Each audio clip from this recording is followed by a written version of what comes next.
I det här arbetspaketet så har vi tittat på hur vi ska utfodra presskaka, som ju blir en av produkterna vi får när vi bioraffinerar. Och i det här fallet har vi bioraffinerat ensilage. Och det är viktigt för lönsamheten att man får användning, och det gäller även för presskakan. Och då tittar vi på vilka djurslag vi kan utfodra och hur mycket vi kan utfodra presskaka. Och det är ju meningen då att lantbrukarna ska kunna ha råd från det här när de sedan använder den här produkten. Det här foderförsöket är ett preferenstest där hästarna ska få smaka på pelleterad presskaka av ensilage.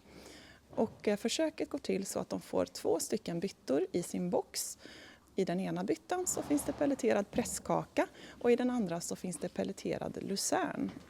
Och så står ju då i det här fallet våra elever här på Axevalla hästcentrum och observerar hur hästarna tar sig an detta och studerar vilken bytta man går till först och tar tid när de äter och så vidare. Förra året så gjordes ett första preferenstest med hästarna här på Axevalla. Och då fick de smaka på presskaka även den gången, men i sin lösa form. Så då fick de en bytta med lös presskaka av ensilage, och i den andra byttan var det också då lös lucernhackelse. Vi har ju då testat att utfodra presskaka till 4 olika djurslag. Vi har provat på hästar, vi har provat på tackor, vi har provat på unga stutar och vi har provat på sinkor.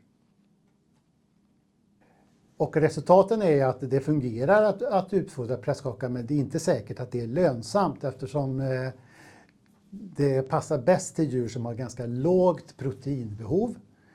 Och om man nu behöver tillsätta protein så försvinner vitsen egentligen med att använda presskaka, eftersom man måste tillsätta extra protein.